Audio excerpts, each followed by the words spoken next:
您现在所收看的是非凡商业台。接下来，请继续收看股市现场。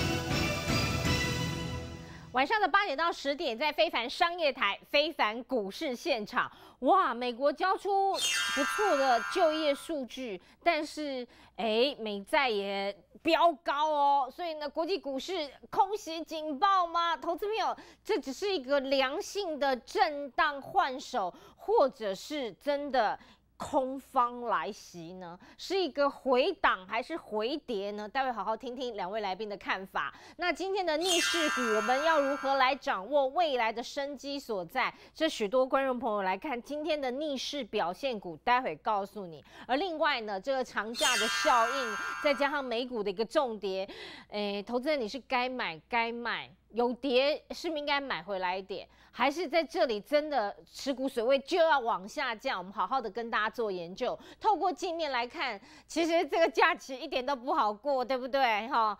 天寒地冻，再加上地震，然后美股跌了665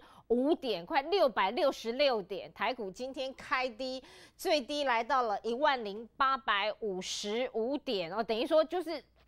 失手啦。不过呢，整个跌势有略微的一个收敛哦。那中场是大跌了179点，10946点，成交量1261亿，这今天的表现。那我们跟大家一起也来看看呢，台股今天呢，其实表现的最为的弱势的就是这些全指股，外资今天卖了80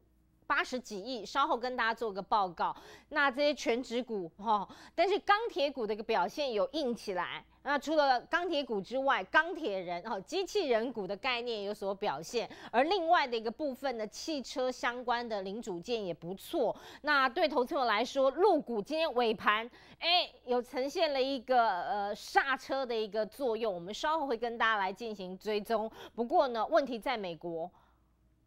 大家看到了这上证的一个表现，我们稍后追踪的同时，我们先把这个叶伦女士重要的一个交棒，那同时也对美国的经济，她也谈出一些观点，我们不跟大家一起来听听看。For the stock market, the ratio of price to earnings, which is a measure of valuation, is near the high end of its historical range. And if we look at, for example, commercial real estate and other assets, we're seeing high valuations.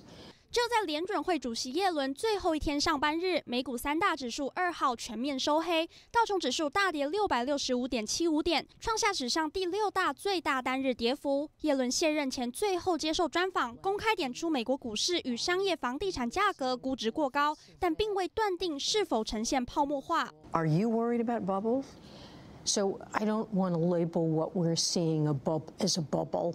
But I would say that asset valuations generally are elevated, and this is a characterization that we've offered up,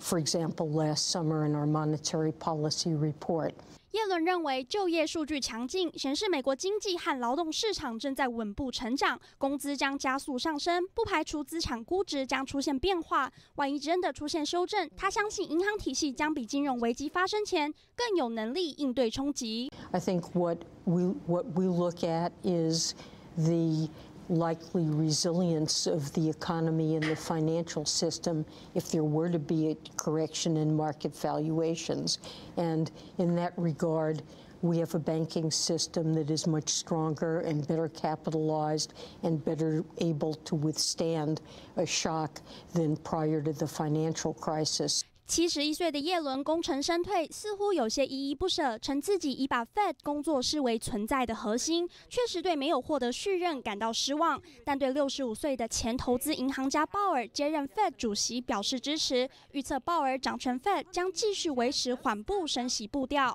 You became the first chair of the board, of the Federal Reserve Board in modern history not to be renominated after serving a full term. How disappointing was that? Well, I would have liked to serve an additional term, and I did make that clear, so I will say that I was disappointed not to be reappointed. 美国参议院上个月底表决通过，由鲍尔接任 Fed 主席，将于美东时间5号宣誓就任，已担任 Fed 理事5年，以风格务实及中间派立场建立良好声望。专家认为，鲍尔上任后首要之务是要定调 Fed 将维持原有升息步伐，还是加速升息。外界普遍预测，鲍尔时代初期将延续耶伦升息及缩减资产负债表进程，但货币立场也不排除因应经济变化转为鹰派。Wage growth is what we've been looking for years, at almost 3%, 2.9% year over year, as announced this morning. That's the highest it's been since 2009 when we were coming out of a recession. 美国1月就业报告指出，新增就业人口来到20万人，工资成长率创8年半新高，创劳工市场20年来最强劲表现，优于市场预期。10年期公债殖利率升破2.7%，创4年新高。投资人担忧联准会今年升息由3次快到4次，美股提前重挫，也将让鲍尔一上任就面临重大考验。记者谢荣兴、何佩珊综合报道。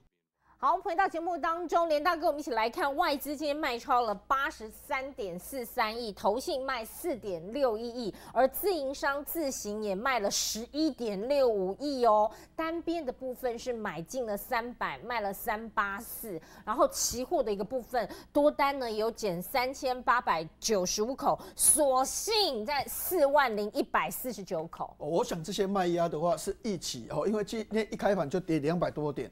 不过我们可以发现卖压其实没想象那么大，因为才80几亿因为跌200多点收盘是跌179点，但是在盘中的部分的话，一开始是跌得蛮凶的所以原则上我们可以发现这个卖压比较没有一个连续性的卖压，所以实际上还是在观察之中，而不是连续性那种泻跌的一个卖压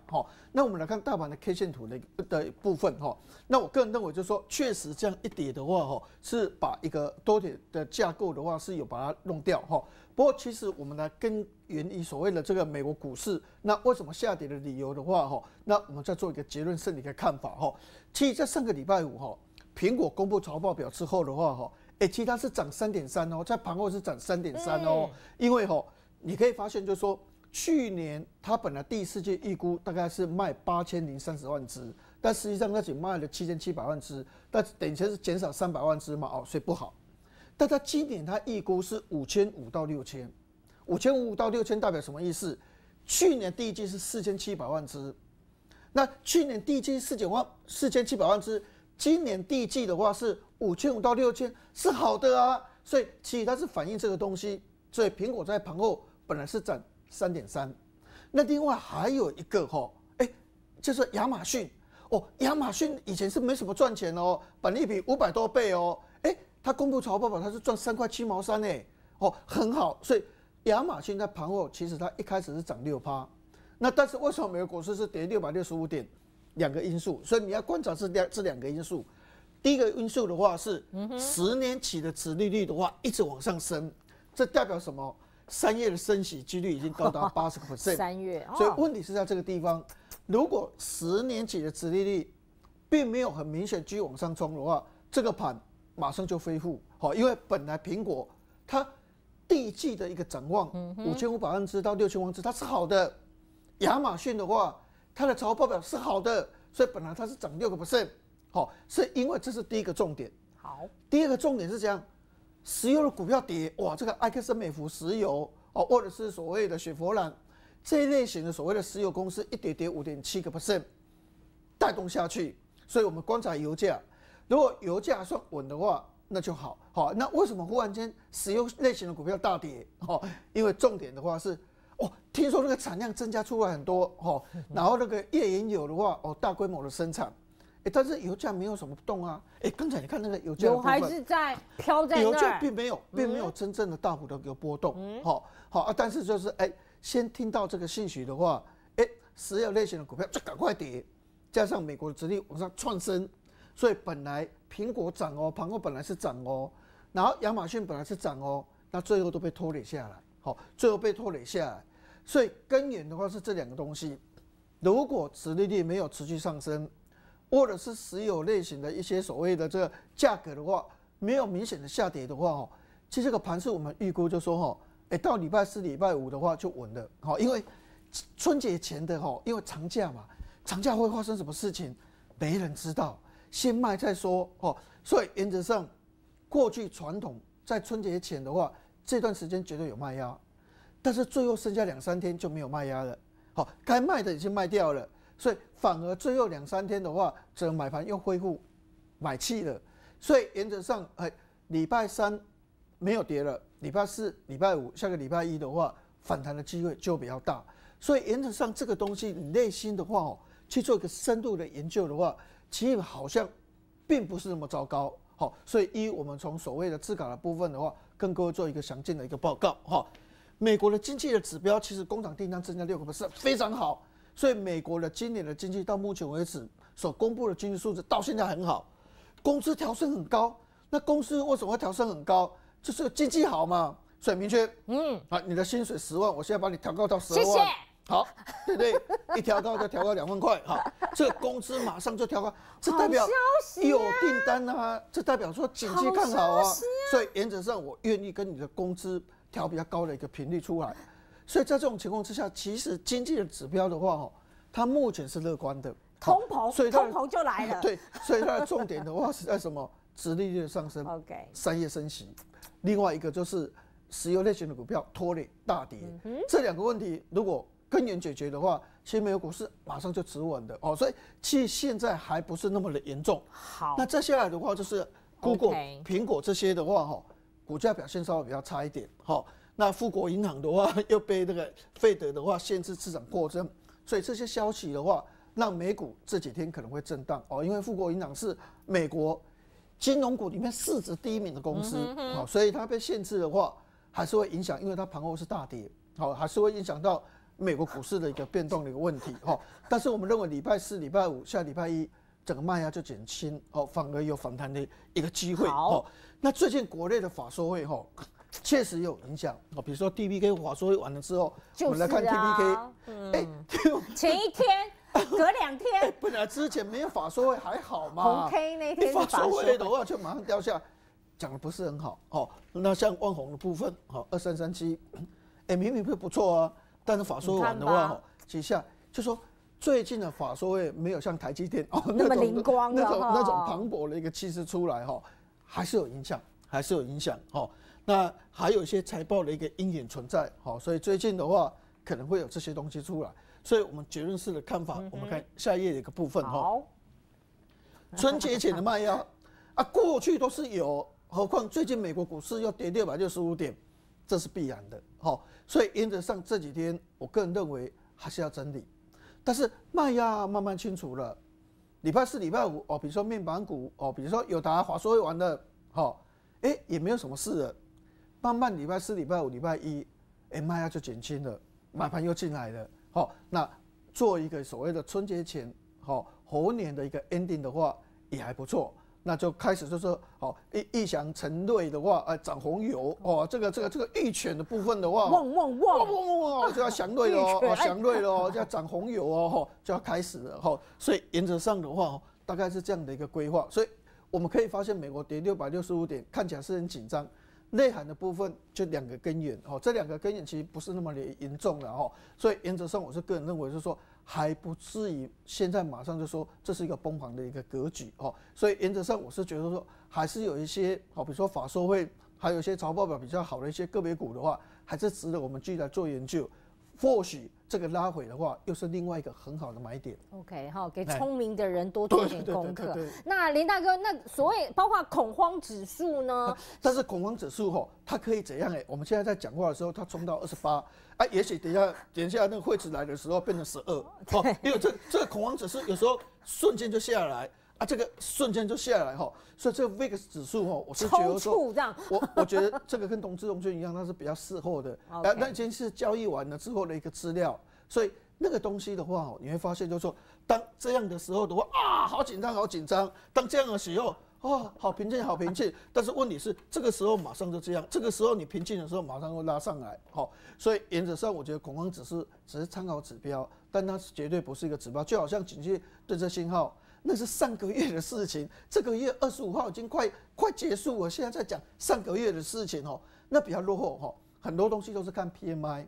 看未来的趋势。OK， 未来趋势怎么样的话，那才是真正重点，而不是过去上个月什么灯什么灯。那上个月的事情，现在已经这个月的25号了呢，这个月也快结束了呢，还在谈到上个月的事情，那其实市场都在反映，所以重点是。先行指标 PMI 指数。好，那我们再看一眼油的一个部分好吗？透过镜面，那油的部分，连大哥，您觉得说，纵使有看到这样的一个数据，但目前还在6666，今年很多6。就目前看起来，整个油价的稳定度还算高啊。这段时间哦，油的部分确实利空不断呐，哈，包括页岩油开采的这个钻井的这个台数多少，哇，都是在增加速度都很快。但是问题，这个油就是还是没跌，好，所以原则上目前就是整个景气的需求还是很强。重点是怎样？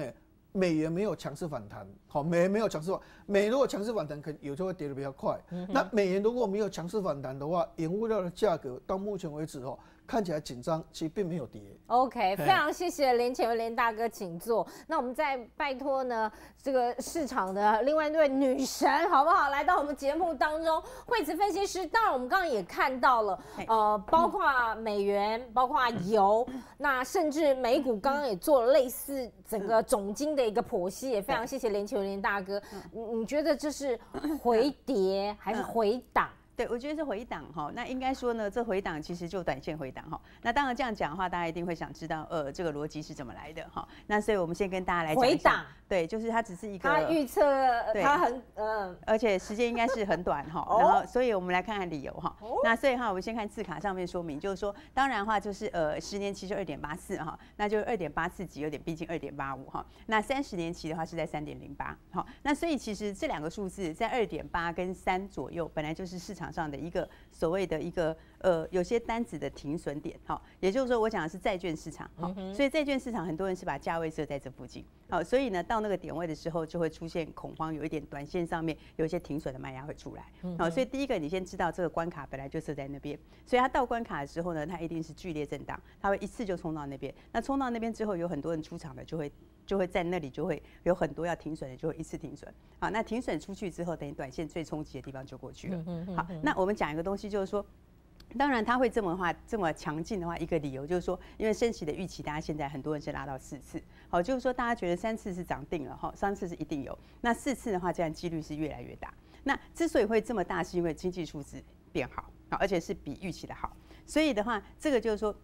它本来是个利多，好，但是这利多呢有点太强，好，太强了之后呢，变成在另外一个市场，它造成了短线上的冲击。他觉得说，这样升息的预期可能会比原来更多。好，那升息预期比原来更多的时候，债市的殖利率就开始飙。那债市殖利率飙了之后呢，那因为今年以来其实还是有很多的部位，它是在债券市场那边。那在债券市场的部位有很多，它的10年期就是设在2.7、2.8，30年的话就是设在3左右，那个是一个临界点。所以当它到那里的时候，就有一些停损的压力就出来了。好，那一旦出来之后，你就会看到它一次到那边之后，然后就会引发连锁效应。那这连锁效应其实是因为有人在这里赔了大钱之后，他就会去砍其他地方的股票的部位。所以你说，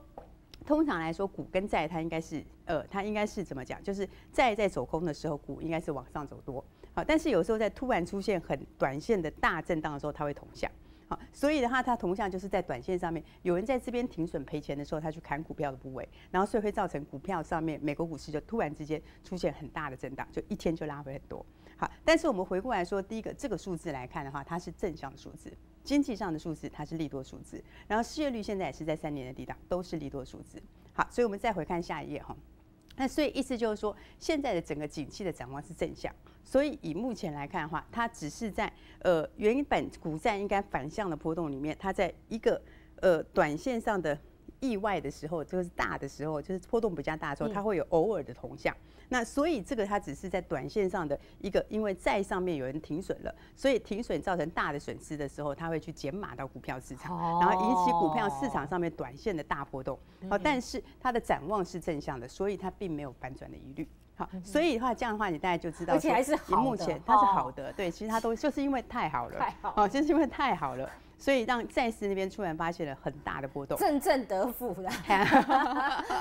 这边抽点钱，对，然后所以因为那边有人抽钱的时候赔到大钱，就会去挪到这里的部位，但这是短线上的因素。好，所以目前来看的话，它没有反转的疑虑，哈，不构成反转的疑虑。那我们只看短期修正，那什么时候是真正会造反转疑虑的？好，先补充一下，以目前来看是没有，哈，就是只是一个短期修正。那既然是短期修正的话，应该就是2天左右就差不多了。所以美国股市的话，其实我觉得在今天开低走高的机会都有。好，那甚至于今天就算没有上来，明天也会上来，所以它的波动就是这1-2天。那你会说，那它完全没有反转的可能性吗？那它的可能性只有一种可能哈，大家可以参考一下，但是现在完全没有这个迹象。好，就是说，如果真的要反转的时候，那就是除非是商品跟信用市场都出现问题，它就会有真正的反转。那现在的话，只有这个东西出现同向，那这2个都还是正常的时候，其实它就只是短期修正，它不会有反转的疑虑。所以这个多头它还是走多头，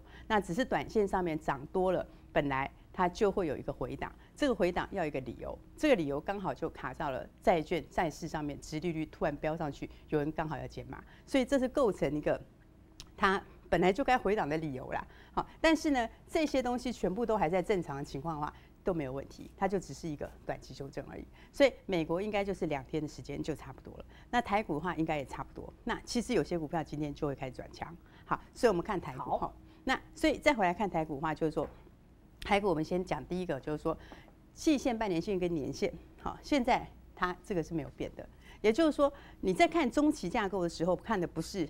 日线或者不是10日线、月线这些，你要看的是长一点的指标。那长一点的指标的话，以现在来看的话，这个地方的话是季线的位置，有没有？你看到季线，那半年线这2条线很接近。所以现在的排列它还是在多头的架构里面，长线它还是多头架构。那而且这2条线的位置都非常接近，所以这2条线都会有实质的支撑。好，也就是说下来的话，它其实空间不会太多，可能测一下这边的低点有可能，但是下来2条线都会有实质的力道。好，所以我们再回来看，就是说以现在来讲，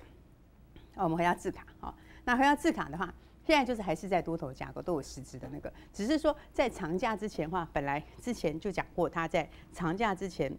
我记得之前我们是说在尾牙那个时候会有卖压，好，卖压到差不多快要接近封关再往上，好，所以刚刚好就是搭着这个，现在就会把不管丙种的也好，或者是年前的长假卖压，会刚好借这个因素。对，就刚好，其实已经开始，本来就提早了，就已经有了，已经提早了这一次，刚好这个因素之后，它会加速把它完成。那加速完成以后的话呢，就变成后面的话呢，就会再开始往上。好，所以的话呢，现在因为还有国际股市在跌，然后加上长假前的卖压这1-2天，所以资金会先集中在少数的东西上面，就是会有集中化的效益。然后到这个礼拜的下半周就会开始转强，所以个股其实今天不见得都会弱，好，今天有些人就开低走高了，那明后天就会更明显，那到下半周就是整个转强，也就是说整个长假前的卖压或者丙种结算的卖压，会顺着这一次国际股市回档的理由，刚好在这1-2天把它宣泄完毕，好，所以长线还是一样，后面就会走多。那有个好处就是，因为跌在农历年前了，所以农历年后就会比预期好。比较健康一点，因为大家担心的就是健康一点，对，因为大家压力好大，大家压力很大，就是说美国股市一直都很强，虽然它是多头指标，但是它就是一直都没有回档，所以大家本来有些人是担心说年后好会不会有什么风吹草动，放假的时候会不会有什么风吹草动？那现在这个风吹草动就先发生了，所以反而放假后、年假后会变得更好。那我们看一下今天亚洲股市的一个表现，好吗？好，当然大家还在美梦，希望能够复制2017年的行情，在2018似乎很难，好不好？我们看到日经今天早上也是开低，港股开低，但是这个跌幅有比较明显的一个收敛，但是也是跌了0.77%。韩国股市，然后陆股这样的演出，对，陆股是比较强哈。那所以其实这一次来说的话，陆股是这一波算比较强的股票哈。那所以的话，其实以资金来说的话，因为这一次我们有换央行的哈，就央行的总裁有换的，包括台湾，还有包括日本，还有包括大陆，哈，就是在最近这2个月会陆续美国换的。对，然后美国那已经换了，他们说这是成绩单，不考题。对，所以的话没有，一方面是考题，另外一方面的话就是现在国际资金也优先往这几个国家走。除了美国之外，你发现现在近期比较强的是，之前比较强的是亚股算强，然后再来日本这边，然后还有就是台湾。好，因为这边的话就是说会有新的这样，大家认为有个空窗期，然后甚至于这边会比较稳，比较有弹性这样子。对，不会乱，就是开始哈，对，就是会有新人，会有新气象，甚至有可能激励措施都不一定。好，所以的话，以这样来讲的话，这几个国家，你看陆股它也是先跌之后，热钱的联想，对，所以今天对，所以你看，其实陆股它也是没有破上个礼拜5的低点，哈，它就开始在往上。所以亚洲来说的话，应该还是会有一些资金，好，它还是该走多的还是会走多。OK， 那当然我们回归到基本面，尤其是最近包括了法说啊、尾牙啊、忘年会啊什么之类的，待会连大哥会告诉大家。